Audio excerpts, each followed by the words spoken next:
invitarlo a que vayamos a Santiago. ¿Cuántos leyeron? No levante la mano porque luego dice, ay, ¿verdad? Pero ya en su expresión las estoy viendo. Es un desafío para que estemos aprendiendo la palabra de Dios y que, hermanos, ¿qué dice Santiago 1:22? Alguien que me, a ver, alguien que se lo sabe. ¿Pero qué? ¿Pero qué? Pero no me lo aprendí a decir.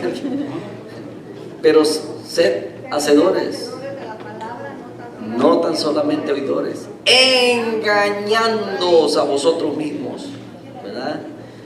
Gracias, mi hermanita. Es un verso bastante repetido y conocido, ¿verdad? Pero creo que pues eso implica la práctica, a eso nos está invitando. Así es que en esta tarde vamos a estar en Santiago, no precisamente en ese verso, sino que solamente recordarles que ese es un desafío que lanzamos la semana pasada, ¿verdad? Y entonces luego hubieron otras propuestas, una mesa redonda, considerarlo, ¿verdad? Tomarlo retomarlo en el campamento y cosas así, ¿verdad? Pero el interés, mis hermanos, es que usted gaste tiempo, pero no en entretenimiento, no en diversión, sino en la palabra de Dios, que es más provechosa, porque el mundo y sus deseos pasan, pero dice que la palabra de Dios permanece para siempre. Así es que ya estamos ahí. Santiago capítulo 1, no les he dicho la cita, ¿verdad? Santiago capítulo 1, así es que si ya llegó a Santiago, Santiago está después de Hebreos, por ahí antes de Apocalipsis. Y la bendita palabra del Señor dice así, desde el verso 12 al 17, usted me sigue con su vista, ¿verdad? Ya nos tuvimos un buen rato de pie. Dice la bendita palabra, dice, bienaventurado el varón que soporta la tentación, porque cuando haya resistido la prueba, recibirá la corona de vida que Dios ha prometido a los que le aman. Cuando alguno es tentado, no diga que es tentado de parte de Dios, porque Dios no puede ser tentado por el mal, ni Él tienta a nadie, sino que cada uno es tentado cuando de su propia concupiscencia es atraído y seducido. Entonces la concupiscencia, después que ha concebido, da a luz el pecado, y el pecado, siendo consumado, da a luz la muerte. Amados hermanos míos, no erréis. Toda buena dádiva y todo don perfecto desciende de lo alto, del Padre de las luces, en el cual no hay mudanza ni sombra de variación. Y el pueblo del Señor dice, amén. Padre, te damos muchas gracias por tu palabra que es bendición a nuestra vida, tu palabra que es vida a nuestra vida, tu palabra, Señor, que nos edifica, que nos corrige, que nos instruye, que nos enseña. Somos enseñados a través de ella. Muchas gracias, Señor, por ello. Permite que seamos redarguidos, Señor, por ella, para arrepentirnos de nuestros pecados y tener limpios nuestros vestidos, porque tú vienes pronto, mi Dios. Gracias por este tiempo en Cristo Jesús. Amén. Victoria sobre el pecado. Siempre hablamos acerca del pecado, el pecado, y yo creo que muchos están ya muy, ¿verdad? No cansados, sino que siempre hablamos de pecado, de arrepentimiento, ¿verdad? Del amor de Dios, y hablamos de todos estos temas que tienen que ver, y estamos siempre recordando.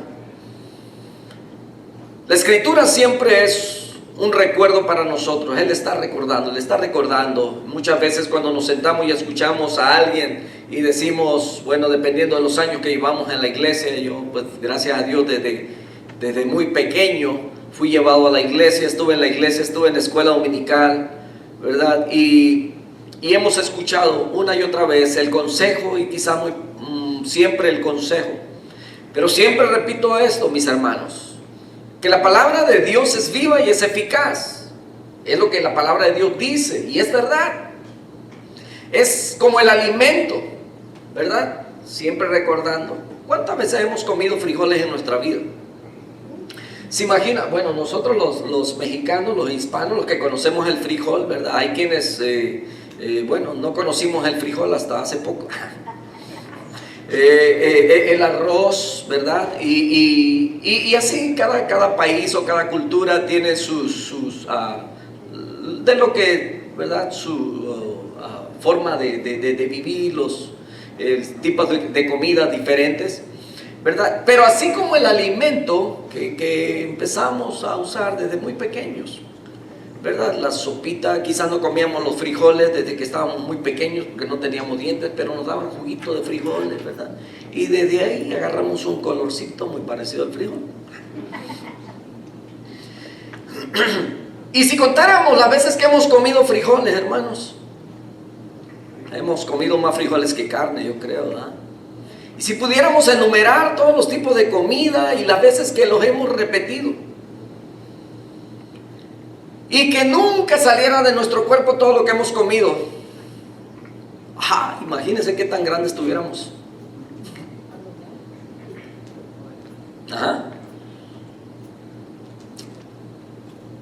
¿Qué tanto nos hubiéramos desarrollado gracias, hermano, por toda la comida que adquirimos y que fuimos acumulando? Pero la comida que fuimos adquiriendo la fuimos usando. La comida en nosotros es nutritiva y es lo que nos da energías, es lo que nos mantiene fuertes, ¿verdad? Usted se mete en un ayuno seco, sin agua, sin comida, ¿verdad? Y usted va a sentir que su cuerpo va a empezar a pedir, su cuerpo se va a empezar a debilitar. Cuando usted no ha comido, ¿verdad? Aparte de que los apellidos se empiezan a cruzar por ahí, y algunos dicen que se empiezan a poner verdes, no es en estado de descomposición, ¿eh? Pero es por la falta, el cuerpo está haciendo una demanda, hace falta energía, hace falta nutrientes, hace falta algo que nos mantenga firmes, levantados, erguidos, fuertes. Y entonces cada comida que comimos hizo su efecto en nosotros. La palabra de Dios, mis hermanos, quizá llevamos 40 años, 30 años o los años que llevemos escuchándola. Hemos escuchado quizá los mismos sermones, los mismos mensajes, los mismos estudios bíblicos y los hemos repasado y repasado y repasado. Y yo creo que cada uno de ellos ha surtido un efecto en el momento cuando usted lo ha escuchado. ¿Cuántas veces usted ha enfrentado situaciones, una prueba, una enfermedad, una angustia, ¿verdad? Y se le ha olvidado de que en el pasado usted también tuvo aflicción, pasó por situaciones y que Dios le libró. Muchas veces ante las circunstancias nos cegamos y no podemos ver que en el pasado Dios con su mano poderosa, con su palabra nos ayudó y salimos y estamos adelante. Más bien Él nos sacó, ¿verdad? Nos sacó adelante. Y así la palabra de Dios es viva, cobra vida en nosotros y siempre nos está dando lo que necesitamos de acuerdo a las circunstancias que estamos viviendo.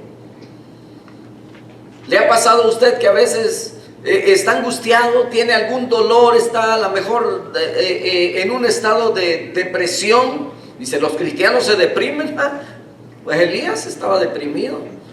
O sea, los hombres de Dios también se deprimieron, pasaron por angustia, pasaron por pruebas, también tuvieron tentaciones y muchos de ellos cayeron. ¿Me entiende? En la Escritura no encontramos un hombre perfecto, todos fueron débiles humanamente, pero cuando dependían de Dios, eran fuertes. Así mismo también nosotros, mis hermanos, cuando dependemos de nuestras fuerzas, vamos a caer. Pero cuando estamos bien sujetos y agarrados por la mano poderosa de Dios, no vamos a caer. Él nos va a levantar, Él nos va a sostener.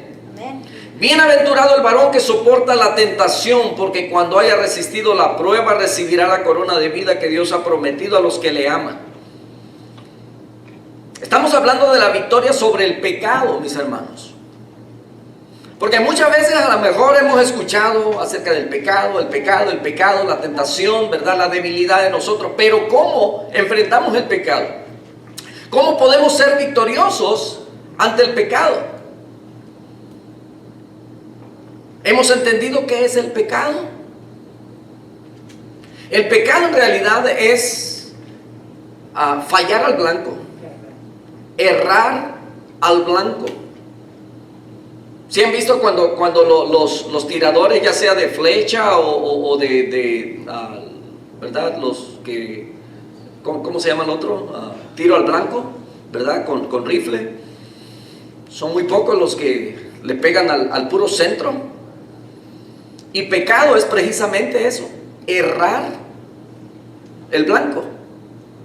Eso es pecado. No dar exactamente donde debe dar. Entonces los que resisten la prueba, dice la Escritura, que son felices de verdad. Y resistir es soportar. Y la traducción exacta para tentación en este contexto es prueba. Somos probados. En esa prueba, mis hermanos, no es que Dios te somete a una prueba. Dice la Escritura que Él no es el que tienta, porque Él no hizo el mal. El mal existe por sí mismo. Hemos hablado acerca de la existencia del mal y es solamente la ausencia de Dios. Donde Dios no está, va a haber oscuridad. Por ejemplo, en la sociedad donde nos movemos hoy día, ¿verdad? Donde vivimos en el mundo, hay tinieblas. Y usted dice, ¿hay tinieblas? Yo veo, ¿verdad? Que el sol todavía sale, hay luz y todo ello. Pero se habla en el sentido espiritual, porque la sociedad ha hecho a Dios a un lado. Entonces toda aquella nación que adopta a Dios, el Dios del universo, el creador del cielo y de la tierra, y le honra como Él debe ser honrado, es una nación que siempre va a ser próspera. Cuando Dios escogió a su pueblo, Dios le permitió pasar por pruebas también. Y no es que Dios no estaba con ellos. En el tiempo cuando el apóstol Santiago está escribiendo esta carta, en los tiempos de los apóstoles, quizás era muy común los Juegos Olímpicos o los Juegos de carreras, ¿verdad? Porque siempre el apóstol Pablo también menciona acerca, he corrido la buena, he ganado la carrera, ¿verdad? He peleado la buena batalla, hacía una analogía con el soldado que iba a la guerra, ¿verdad? Y entonces la Escritura dice que cuando haya resistido la prueba, recibirá la corona de vida que Dios ha prometido a los que le aman. Nosotros alimentamos nuestra fe, ¿verdad? Y en la Escritura vamos a encontrar repetidas ocasiones que dice la corona de justicia, la corona de vida, la corona, ¿qué más? Y ¿verdad? Y a veces estamos diciendo que cuando ganamos a alguien es una piedrita más para nuestra corona. ¿Dónde dice la Escritura eso? La Biblia no dice eso. Sin embargo, nosotros alimentamos nuestra fe, ¿verdad? Nos alimentamos de esa manera. Son expresiones que usamos. Y entonces a veces llegamos a pensar que hay diferentes tipos de coronas que van a recibir, ¿verdad? Los que lleguen a merecer algo como eso. Pero en realidad la corona de vida, la corona de justicia y las coronas de los que hablan los apóstoles es la eternidad, la vida eterna, la salvación que el Señor nos ha dado. Eso es. Y hay quienes dicen, ¿verdad? Que cuando estemos ante el Rey de Reyes y Señor de Señores, dice que nos presentaremos y le entregaremos nuestras coronas, ¿verdad? Y la rendiremos ante sus pies. Bueno, los que ganaban las carreras invictamente eran coronados, y esto era solamente era una diadema, ¿verdad? Vamos a decir, un tipo de diadema, un tipo de corona laureada, ¿verdad? Porque llevaba laureles, que era lo que usaba el emperador en ese entonces, y era un hombre que llegaba pues a ser renombrado, se sentía orgulloso ante un reconocimiento público, ¿verdad? Por haber sobresalido en esa carrera.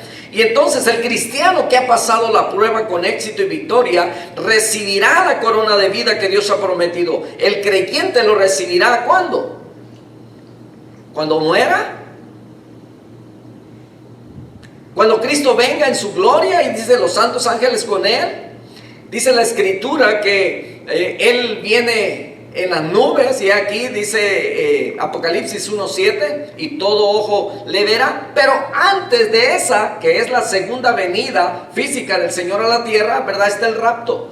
Dice la Escritura que aquellos que estemos si ya para cuando el Señor viene estamos muertos o dormidos en el polvo de la tierra, como dice Daniel, dice que seremos levantados. Dice que los muertos en Cristo resucitarán primero. Luego, si a nosotros nos toca el privilegio de estar vivos, cuando el Señor descienda en las nubes, dice que sonará la trompeta y nuestros cuerpos solamente serán transformados. Pero dice que no subiremos antes de que se levanten los muertos, o sea, no les precederemos a ellos, dice la Escritura. Entonces Dios no puede ser tentado. Cuando alguno es tentado, dice, no diga que es tentado de parte de Dios, porque no puede ser Dios tentado por el mal, ni Él tienta a nadie. Hermanos, cuando la Escritura dice que Dios no puede ser tentado, en su naturaleza santa, Dios no tiene capacidad alguna para hacer el mal, y tampoco Dios es vulnerable al mal. El mal no le puede hacer daño a Dios. Dios es como la luz. Usted apaga la luz de este edificio, bueno, ahorita todavía nos ilumina el sol de allá afuera, pero si ya no hubiera luz, ¿verdad?, allá afuera, y apagáramos las luces de aquí adentro, nos quedaríamos en oscuridad. E inmediatamente, en cuanto usted acciona el switch y se prende la luz, la oscuridad huye. Dios está en todas partes, y aún la oscuridad es lo mismo que la luz, dice la Escritura. ¿Por qué? Porque su presencia lo alumbra a todo. Entonces, dice la Escritura que Dios no puede ser tentado. Entonces, en esa naturaleza santa de Dios, Él no es vulnerable al mal, y tampoco creó el mal, como algunos, les hablaba hace algún tiempo de un maestro, un filósofo que quería que sus alumnos, ¿verdad?, entendieran que no hay existencia de Dios, que Dios no existe, que no hay Dios en realidad. Y ponía como ejemplo, ¿verdad?, uno de los alumnos acerca de la oscuridad y la luz. Y le decía que en realidad la oscuridad no se puede medir. Y si se mide, tiene que ser por medio de la cantidad de luz que haya en ese espacio. Así como el frío, que tampoco existe, ¿verdad?, solamente el calor. El frío solamente es la ausencia del calor. Espero no confundirlos. Asimismo, la ausencia del bien es el mal. El mal existe por sí solo. Entonces, Dios no tienta a nadie. Dios dispone que la prueba ocurran, ¿verdad?, y en medio de ellas permite que éstas sucedan o se produzcan, pero Él ha prometido que no la permitirá en mayor cantidad de la que no podamos soportar. Dice 1 Corintios 10:13. No nos ha sobrevenido ninguna tentación que sea humana, pero Dios en su misericordia dice que no nos da más de lo que podemos soportar. No nos deja estar ahí oprimidos más de lo que podemos llevar. Entonces usted se da cuenta que hay personas que llevan dificultades quizás más graves, más serias que usted. Porque todos tenemos diferente capacidad de soportar la prueba. No todos soportan el mismo peso de la prueba. La tentación suya o la prueba suya puede ser diferente a la mía. Y déjeme decirle esto, porque a veces tenemos la idea de que el pastor tiene la capacidad de aguantar todas las pruebas que vengan. Déjeme decirle que sí, ya sé, están diciendo, es tan chaparro, y ¿cómo va a aguantarla?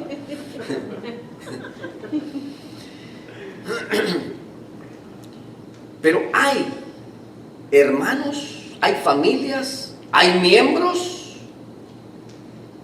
que muchas veces son más fuertes en las pruebas que un líder. Pero todos somos probados en alguna forma y en la medida que usted pueda soportar. Porque la Escritura es clara. Dios no te va a dar más de lo que tú puedas soportar. Yo admiro a las familias que tienen niños con necesidades especiales, con una condición especial. Y digo, cuando yo los veo y que tienen que trabajar y la dedicación y el tiempo con ellos, yo digo, wow, yo no podría. Yo no podría. Pero Dios capacita a cada uno según la necesidad que tiene. Entonces, yo entiendo que Dios no es el que nos tienta, pero no nos deja ser tentados o probados más de lo que podemos soportar. ¿Qué hace usted cuando su hijo está, va muy cargado? Y usted, ¿verdad? Puede ser un niño que lleva un juguete y otro juguete y no puede con todos, y entonces y usted nomás lo mira, ¿verdad? ¿Y qué dice? Este niño quiere llevarse toda la casa, se parece a su mamá. No está mi esposa aquí, pero estoy diciendo eso. Pero ya están mis hijos. Entonces nosotros como buenos padres, ¿verdad? A ver, venga, mi hijo, yo le ayudo, ¿verdad? Yo te ayudo. Y de todo modo, no le quita todo, le deja algo para que, ¿verdad?, pueda ser responsable. Para que él también se sienta que, ¿verdad?, va haciendo algo por ello. Entonces, hermanos, Dios como buen padre nos deja, nos permite que nuestra fe, que nuestras fuerzas también ¿verdad?, se desarrollen. En una ocasión, creo que leí una reflexión de un hombre que estaba, pues, sin hacer mucho, y entonces había una piedra enorme ahí y se quejaba, ¿verdad?, que pues no era tan fuerte, y entonces escuchó una voz, ¿verdad?, en este caso Dios, es una ilustración, y le dice, empuja la piedra. Y se puso el primer día a empujar la piedra, y el segundo día, y así pasaron días y pasaron semanas, y la piedra no se movía. Y ya frustrado viene y le dice al Señor, Señor, no puedo mover esa piedra. Y le dice, pero yo no te dije que la tenías que mover. Pero entonces, ¿qué es lo que estoy haciendo? Mira, el primer día cuando comenzaste, ¿cómo estaban tus pies, tus piernitas de flaquitas? ¿Cómo estaban tus brazos? Y mírate ahora cómo, ¿verdad?, tus piernas se han hecho fuertes, tu espalda se ha hecho un poquito más ancha, ¿verdad? Y eres más fuerte, ¿no es cierto? Las angustias, las dificultades, las pruebas en nuestra vida significan eso, mi hermano. Nos van a dar fortaleza, nos van a preparar para otras circunstancias quizás que vamos a tener que enfrentar en esta vida, porque es inevitable. La Escritura lo dice muy claro, el Señor Jesucristo nos advirtió de ello. En el mundo vas a tener aflicción, pero confía. ¿Y en quién vas a confiar? En aquel que te prometió que va a estar contigo siempre. No te dejaré, no te desampararé. Confía, dice, yo he vencido al mundo. ¿Cuáles son las dificultades que enfrentamos, mis hermanos? El trabajo, el poco dinero que tenemos o que nos pagan. ¿Qué dice el Señor? No te preocupes por mañana. Muchas veces nos preocupamos por qué tanto vamos a dejar, hermanos. Los que se van quedando se van a encargar también de ir haciendo su propio, ¿verdad? ¿Cuántas veces no hemos repetido esto? Trabajamos toda nuestra vida pensando en un solo objetivo muchas veces, que a mis hijos no les falte lo que nos faltó a nosotros, y nos esmeramos, y una casita para dejárselo, para que tengan con qué entretenerse ahí peleándose, ¿verdad? A ver quién le queda. Resulta que cuando nuestros hijos crecen, ellos deciden que esa casa ya está muy viejita y que, ¿verdad?, ellos se van a comprar una más nueva. Así pasa. Pero nosotros gastamos mucho tiempo, muchas preocupaciones, muchos afanes tratando de tener algo para ellos. Y no digo que esté mal, es algo bueno si podemos ayudarles a dejar un patrimonio mejor, ¿verdad? Pero que no sea eso tan desgastante al punto de que vamos a descuidar lo más importante. Porque nuestra vida, ¿qué es? Nuestra vida, dice Santiago también, ¿verdad? Hablando de Santiago, y si usted lo leyó, se va a dar cuenta que ahí está. Dice que solamente es como un poco de neblina que aparece por la mañana, dice, pero que luego inmediatamente se desvanece. Así es nuestra vida. pronto pasa. Hace unos días me avisaron de un hermano que estuvo con nosotros hace tiempo, muy joven por cierto, y que pasó a la presencia del Señor, falleció muy joven, 45, 46 años, joven, y digo, wow, en realidad a veces pensamos que ya está en el hospital y que sabe, no, jóvenes. Algunos se están vacunando, ¿verdad? Para que no, eso. Y tristemente esto fue por causa de la vacuna. Yo le dije desde hace tiempo, usted tiene que investigar. No voy a hablar de eso ahora, ¿verdad? Pero desde el principio hemos estado hablando de eso. Investigue bien, infórmese bien antes de tomar decisiones. Yo no quiero decirle hágalo, no lo haga, ¿verdad? Cada uno forma sus propias decisiones. Dice la Escritura que Dios no tienta a nadie. Si Él, ¿verdad?, no es el que las hace, pero Él ha prometido que no la permitirá en mayor cantidad de la que no podamos soportarlo. Amén. ¿Cuántas veces usted se ha sentido así que ya está hasta, ¿verdad? Parece que ya se va a ahogar en la situación. Y como que, ¿verdad? Dios llega y te levanta. Cuando estás ya al punto de la desesperación quizás. Sabe que muchas veces es posible que la solución está ahí pronto, pero no la hemos visto porque estamos desesperados. Recuerdo hace muchos años, y sí, ya muchos años, ¿verdad? Tendríamos como unos 18, 20, no, como unos 20. Y en un grupo de jóvenes que fuimos a la playa, nos subimos a uno de esos raites que se llama la Banana. Yo no sé cuántos han ido, ¿verdad? Es una lancha inflable así, pero en forma de banana, donde pueden ir hasta 6, 7 personas, no sé, varios, ¿verdad? Y entonces iban muchas jovencitas y bendito entre las mujeres, yo. Y entonces ahí la idea es de que el lanchero va, ¿verdad? Y hasta que logra tumbarlos. Esa es la diversión. Pues ¿verdad? Había una jovencita, especialmente una jovencita, que cuando caímos, claro, todos llevábamos chalecos salvavidas, ¿verdad?, para flotar inmediatamente una vez que uno cae. A ella se le olvidó que tenía el chaleco y gritaba, pero usted podía ver en su rostro terror. Y yo creo que la mujer por naturaleza es así. Va a sentir que si hay un varón ahí, ante un peligro, ella puede agarrarse del varón.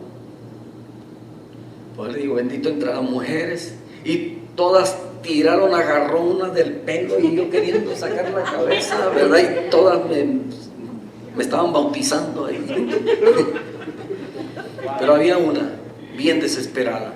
Su rostro se notaba el terror y gritaba, no me quiero morir, no me quiero morir. O sea, todo más o menos de la misma edad, 18 años. Ante una situación difícil, mis hermanos, muchas veces se nos olvida que Dios está ahí. ¿Qué pasa cuando un niño, usted, no sé si en alguna ocasión le ha tocado la oportunidad de ver a un padre y a un hijo, quizás van juntos, y de repente sale un perro, ¿verdad?, ladrando y el niño se asusta tanto y empieza a llorar y se le olvida que el papá está ahí, ¿verdad? Es una reacción en el ser humano que tenemos. Se nos olvida las promesas de Dios y es posible que la solución está ahí luego, pero no la vemos en el momento porque estamos atemorizados.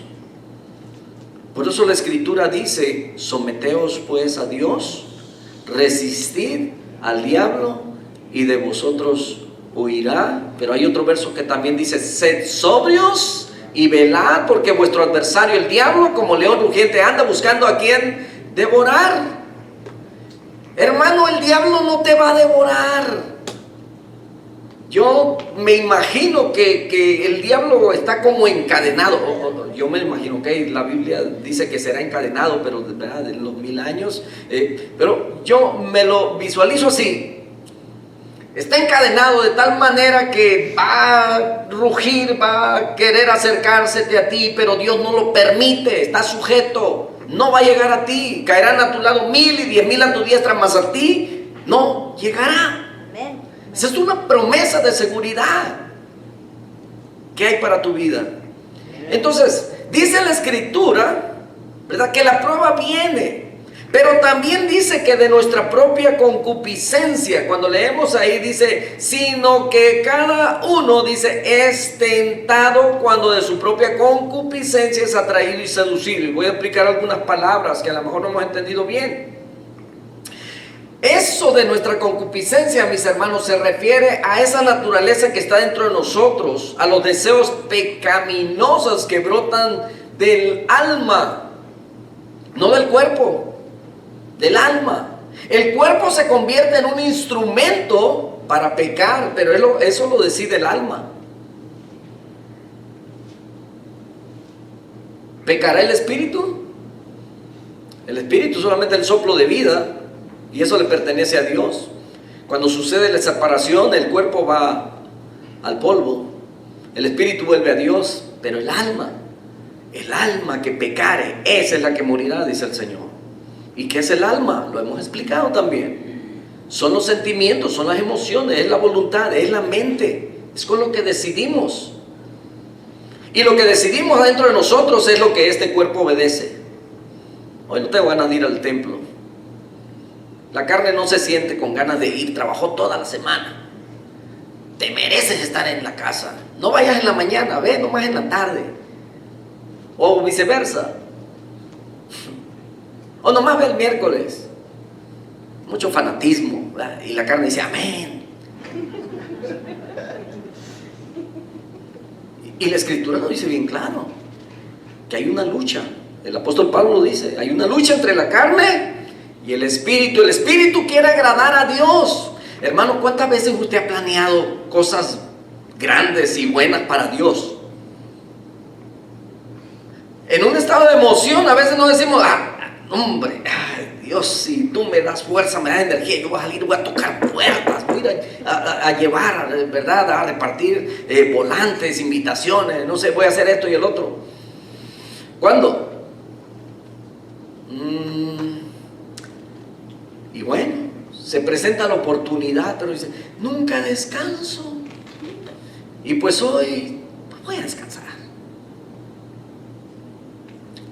Doble ánimo. De nuestros deseos que brotan del alma humana. De ahí es donde salen los deseos pecaminosos, de los deseos del alma humana para disfrutar o adquirir algo que satisfaga la carne. Pero eso es por la caída, la naturaleza caída del hombre. Tiene la propensión fuerte de desear cualquier pecado, que la deje satisfecha, ¿cierto? Hermanos, ¿cuántos de nosotros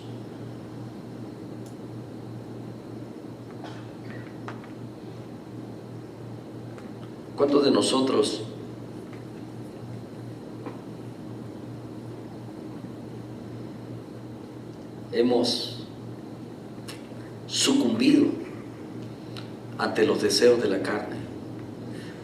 ¿Cuántos de nosotros nos hemos propuesto por alguna condición, vamos a decir física o médica, ¿verdad?, que ya no debemos de comer ciertas comidas?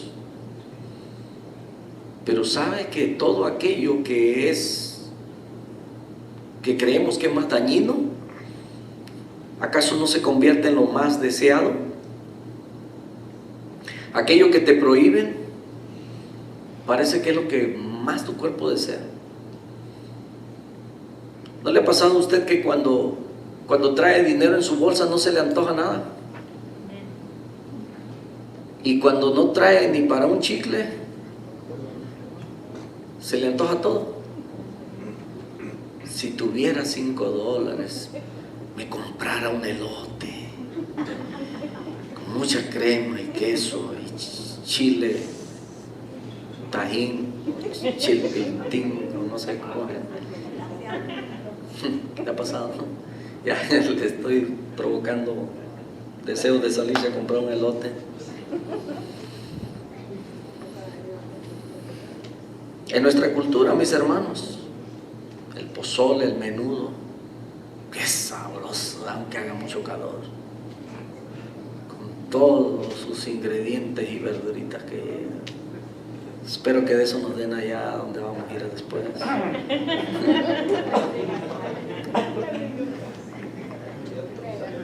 ¿Y qué le dijo el doctor? Que puro pollo hervido y verduras hervidas, pura lechuguita, le van a crecer los dientes de enfrente nomás.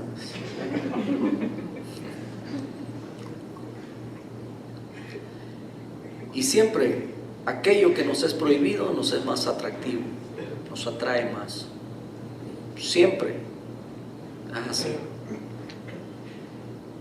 De su propia concupiscencia, de sus deseos, siempre va a haber un deseo fuerte a desear cualquier pecado que deje satisfecha la carne.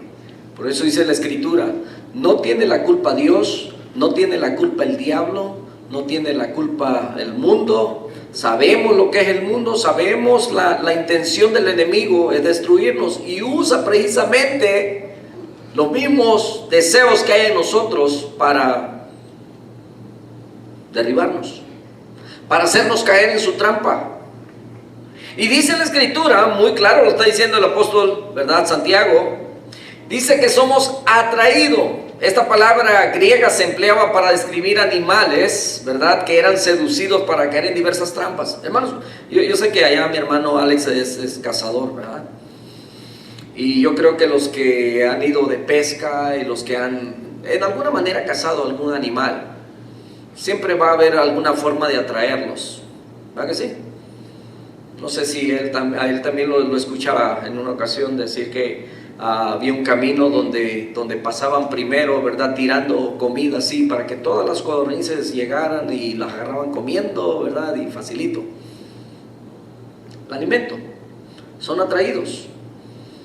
Hay formas también de atraer al venado, ¿cierto?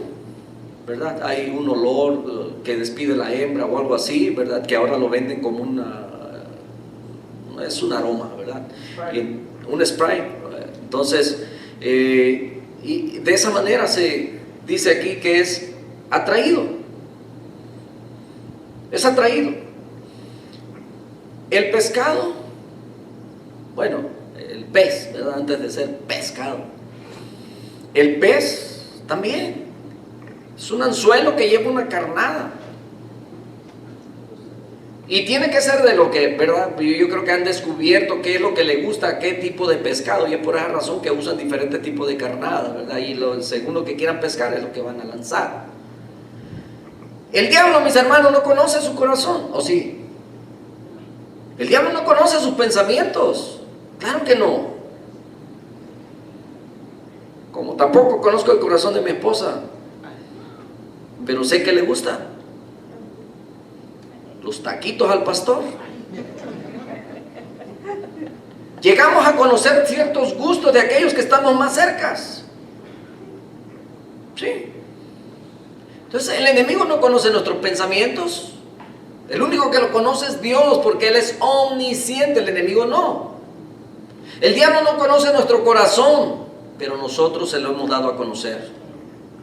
¿Cómo? En nuestras debilidades. A mi esposa le encanta el pan. No le hace mucho bien, pero le encanta. Una tentación sería que llevarle una caja de donas con diferente, ¿verdad? Y la hago caer redondita, como la dona.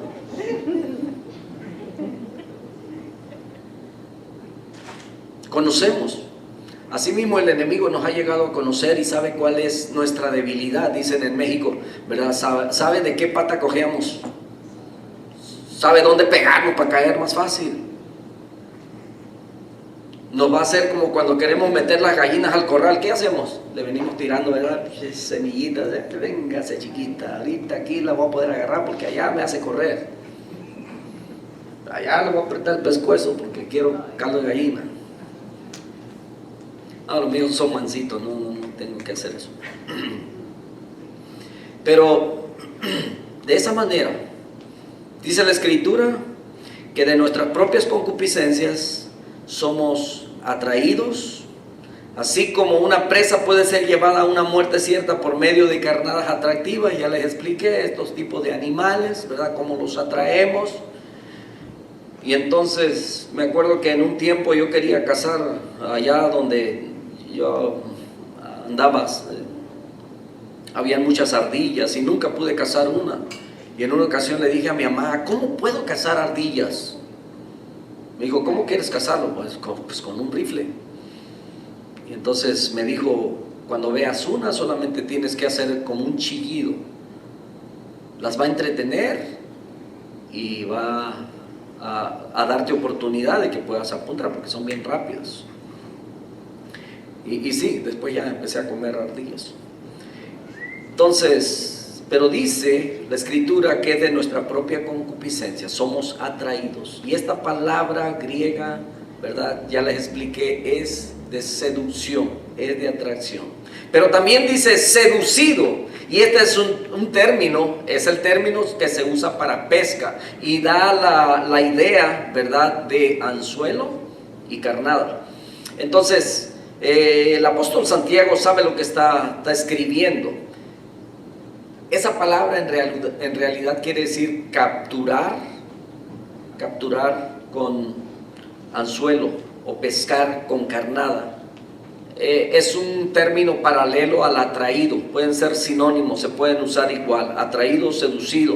Entonces, segundo de Pedro 2:14 dice que tienen los ojos llenos de adulterio, no se sacian de pecar, seducen a las almas inconstantes, tienen el corazón habituado a la codicia y son hijos de maldición. Y el verso 18 de 2 de Pedro capítulo 2, verso 18 dice, pues hablando palabras infladas y vanas, seducen, otra vez esa palabra, seducen concupiscencia de la carne y disoluciones a los que verdaderamente habían huido de los que viven en error. Aquí está diciendo, ¿verdad?, de aquellos que predican la palabra de Dios de una manera diferente para obtener ganancias. ¿Sabe que de esos hay muchos en estos tiempos? ¿Saben qué es lo que les gusta escuchar a la gente? Y eso es lo que les predican y les va a ir bien. Y entonces van a haber congregaciones muy grandes, pero con faltos del verdadero conocimiento, engañados. ¿Por qué? Porque les predican lo que quieren escuchar.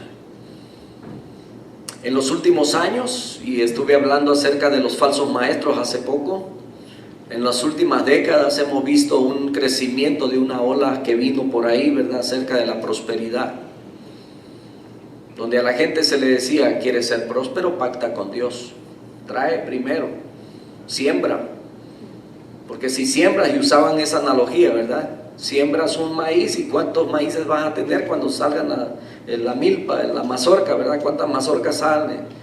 Y entonces la gente, porque siempre dice el Señor, donde esté tu tesoro, ahí estará tu corazón. Y si su corazón está en los bienes, ¿verdad?, va a querer, donde le hablen bonito, donde le va a ir bien, donde va a prosperar, ahí quiere estar.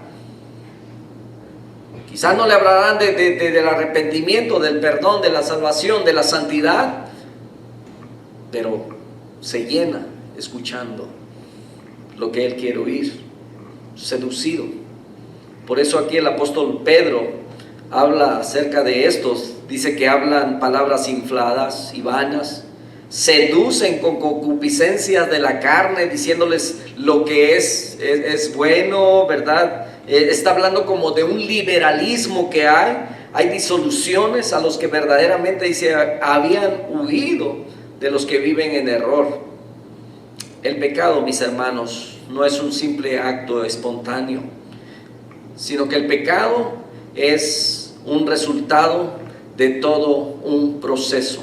Por eso el apóstol Santiago dice que después de que uno es tentado, cuando dice de nuestras propias concupiscencias, atraído y seducido, entonces dice que la concupiscencia o ese deseo que estaba dentro de nosotros, después que ha concebido, dice que da a luz el pecado, y el pecado siendo consumado da a luz la muerte. Y aquí está usando el apóstol Santiago, ¿verdad?, las palabras griegas que se traducen que ha concebido, que ha dado a luz, asemejan este proceso a la concepción y el nacimiento de una criatura.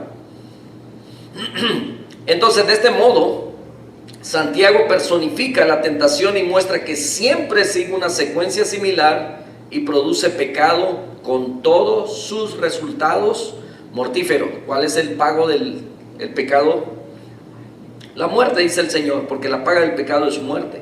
Así el pecado no resulta en muerte espiritual para el creyente, si puede llevarlo a su muerte física. Bueno, hay pecados que te van a llevar a una muerte física más temprano. 1 Corintios 11:30 dice: aquellos que tomaban la Santa Cena indignamente, les recomienda y dice: por lo cual hay muchos enfermos y debilitados entre vosotros, y muchos duermen, hablando de aquellos que ya habían muerto por causa de sus pecados.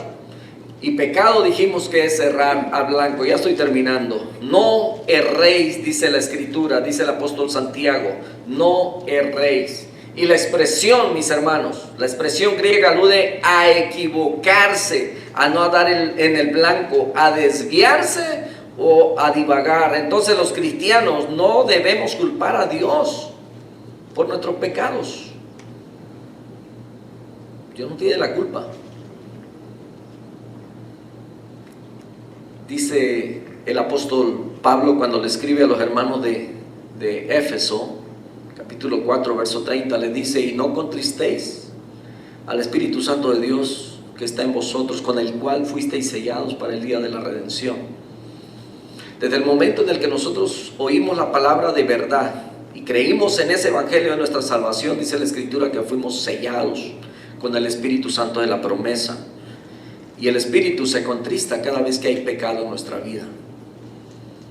Cuando hay pecado y no confesado. Y entonces, cuando ese pecado, en vez de ser confesado a Dios, porque dice que podemos obtener perdón, 1 Juan 1:9, que si confesamos nuestros pecados, Él es fiel y justo para perdonarnos de nuestros pecados y limpiarnos de toda maldad. Amén.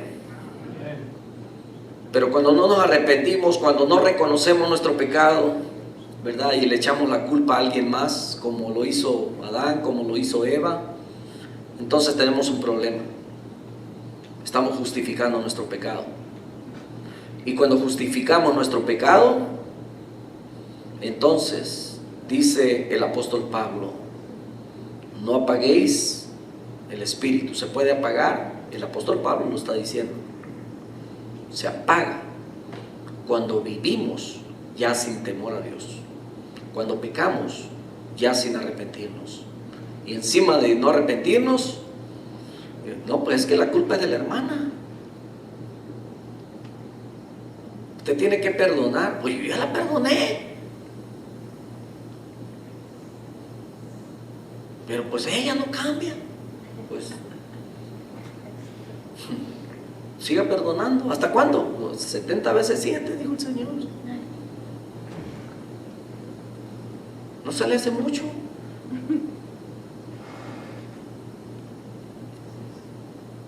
Oiga, pues si no es la primera vez, ni va a ser la última.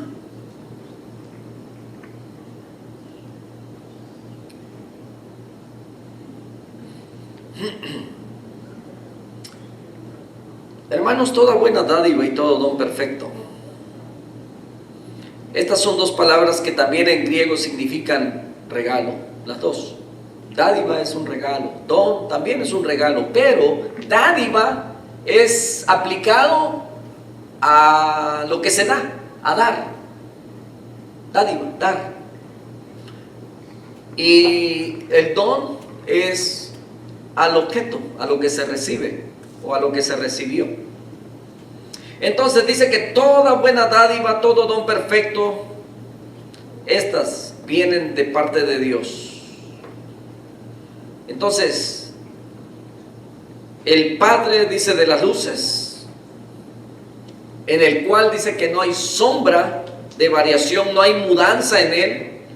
Toda buena dádiva y todo don perfecto desciende de lo alto del Padre de las luces, en el cual no hay mudanza ni sombra de variación. Ok, le explico esto porque el apóstol Santiago está diciéndolo de esa manera. Bueno, esta es una expresión antigua para aludir a Dios como el creador, donde luces se está refiriendo al sol, a la luna, a las estrellas. ¿Y quién lo hizo? Dios. Y en la antigüedad recuerden que habían culturas, hubieron naciones que adoraban al Dios Sol, a la luna, adoraban a los astros, ¿verdad? En este caso a las estrellas. Pero aun cuando los cuerpos celestiales tienen fases de movimientos, ¿verdad? Los que fueron a la escuela, yo también fui, pero no entré. Pero nos enseñaron, ¿verdad?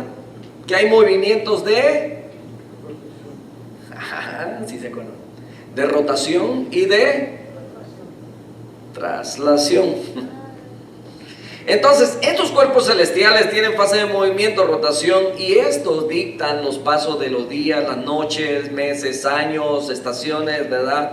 Y poseen diversos grados de intensidad y de sombra, tienen un movimiento, ¿verdad? Y entonces, pero Dios en cambio siempre es el mismo. A eso se refiere el apóstol Santiago cuando dice, en el cual no hay sombra de variación. Dios no cambia, el sol cambia de posición, alumbra, su intensidad es diferente, ¿verdad? Que no es la misma intensidad que siente en la mañana, a mediodía o ya en la tarde, es diferente. Su luz se esconde, hay una sombra ya en la noche y entonces empieza a alumbrar la luna, y nos han enseñado que eso solamente es el reflejo del sol, etcétera. La luna, las estrellas también tienen un movimiento porque la tierra está en una rotación, en un movimiento de traslación, y entonces todo tiene un movimiento, pero Dios permanece firme, fiel.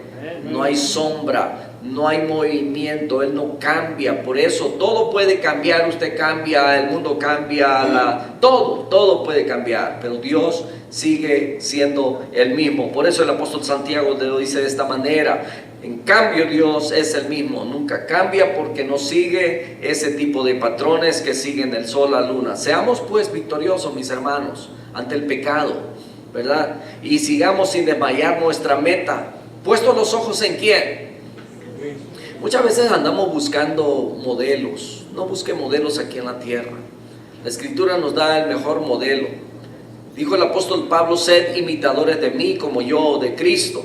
Pero él sabía por qué lo estaba diciendo.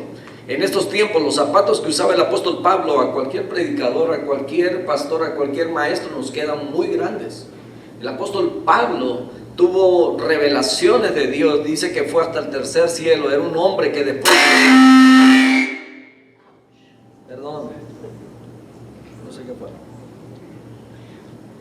Después de haber sido lo que fue, ahí nos despertó hasta.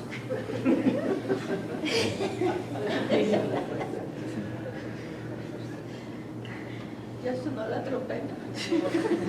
Estamos bien, ¿verdad? ¿Fue este? ¿Sí?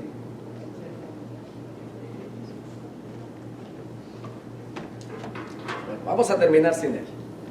Entonces dice la Escritura: ha puesto los ojos en Jesús. Es el autor y consumador de nuestra fe. Es el varón perfecto, es la estatura que quisiéramos alcanzar todos. Mientras estemos aquí, mis hermanos, gracias, mamá. Mientras estemos aquí en esta tierra, vamos a tener esa dificultad de llegar a la perfección. Mientras vivamos en este cuerpo, vamos a enfrentar tentaciones, vamos a enfrentar pruebas. Y es posible que van a haber ocasiones en que vamos a caer, pero no nos quedemos caídos. Busquemos la restauración, busquemos a Dios, busquemos su gracia. Dice que su misericordia es nueva cada mañana, mis hermanos. Tristemente por ahí hay quienes han enseñado, ¿verdad? Que una vez que usted cae de la gracia, ya falló, ya no tiene, ya no puede. Ese es el enemigo también hablando. ¿Sabe por qué? Porque si hay alguien que tiene misericordia es Dios. Cuando venimos a Él, pero con un arrepentimiento. ¿Y sabe qué es el arrepentimiento? El arrepentimiento no es más que el deseo genuino de no querer volver a hacer lo que hicimos antes. Y es por esa razón que cuando venimos al Señor le pedimos perdón por todo el paquete, por todos nuestros pecados. Y Dios nos perdona. Dice la Escritura que Él agarra todo, ¿verdad? Y dice Habacuc, que es el que menciona eso, dice que nuestros pecados son sepultados en el mar y que nunca más se vuelve a acordar de ellos, no porque Dios no tenga memoria, sino porque Dios ya nunca te los va a sacar en cara. Ya te perdonó por ellos, pero muchas veces nosotros no nos hemos perdonado a nosotros mismos y esos recuerdos los usa el enemigo para estarnos atormentando. ¿Cuántos de ustedes desean la paz de sus hijos? Y somos malos padres. ¿Verdad que queremos que nuestros hijos en la noche estén bien inquietos, que no puedan dormir, que les haga falta el aire acondicionado en tiempos calurosos, que tengan frío cuando las noches, ¿verdad?, son frías, que pasen fríos? ¿Verdad que así somos los padres? Sí. No, siempre estamos buscando lo mejor para nuestros hijos. ¿Cree que Dios no va a querer lo mejor para nosotros? ¿Cuántas veces sus hijos le han desobedecido? ¿Han dejado de ser sus hijos? Los corrige, los instruye, ¿verdad? A lo mejor les tienen que llevar el psicólogo. Es necesario. La Biblia dice que lo corrijamos con vara y no morirá. Entonces, los amamos, los corregimos, los instruimos, les enseñamos, les modelamos con nuestro ejemplo, pero no han dejado de ser nuestros hijos. Y siendo malos padres sabemos dar cosas buenas a nuestros hijos. El Padre perfecto es Dios. Hermano, no somos los que practicamos el pecado, ¿ok? Y todos somos vulnerables ante ello, pero somos fuertes en Cristo. Por la misericordia de Dios, dice el apóstol Pablo, presentemos nuestros cuerpos en sacrificio vivo, santo, agradable a Dios, que es nuestro culto racional. Hemos adquirido con esa voluntad que podamos venir y entregar todo nuestro ser a Dios, nuestro servicio a Dios, nuestra dedicación a Dios, porque Él lo merece todo y lo mejor de nosotros, no las obras, no cuando podamos, sino Él merece lo mejor. Entonces no desmayemos, nos espera la corona de vida, tengamos victoria sobre el pecado. ¿Qué es aquella debilidad que usted tiene? Fortalézcase en el Señor. Pídale al Señor que le ayude. Quizás usted está luchando y quiere salir quizás de alguna adicción, de algún vicio, de alguna condición en la que siempre se siente mal porque siempre le queda mal a Dios y le dice, ya no voy a pecar, ya no quiero, ya no. Pero sabe, está luchando en sus propias fuerzas. Confiese su pecado al Señor y pídale con todo su corazón. El Señor es fiel y justo para perdonar nuestros pecados y limpiarnos de toda maldad. Así es que de esa manera tengamos victoria sobre el pecado, mantengámonos sin errar. Hermanos míos, dice el apóstol, no erréis. ¿Qué quiere decir? No peques. Póngase sobre sus pies, cerramos en esta tarde. Padre, te damos muchas gracias, mi Dios, porque tú eres bueno. Gracias por tu misericordia, Señor, que podemos experimentarla día a día. Que en nuestras debilidades y las veces que hemos fallado, Señor, tú nos has limpiado y nos has perdonado. Ayúdanos a obtener siempre la victoria, Padre. Queremos, Señor, ser luz que alumbre a todos aquellos que están a nuestro alrededor. Dice tu palabra que toda buena dádiva y todo don perfecto desciende de lo alto, del Padre de las luces, en el cual no hay sombra de variación, no hay oscuridad. Muchas gracias, Señor, por los dones que tú nos has dado. Gracias por esa dádiva, ese regalo, Señor, de la vida eterna. Ayúdanos precisamente por ello, Señor, a serte fieles siempre. Muchas gracias te damos en el precioso nombre de Jesús. Mientras usted sigue orando,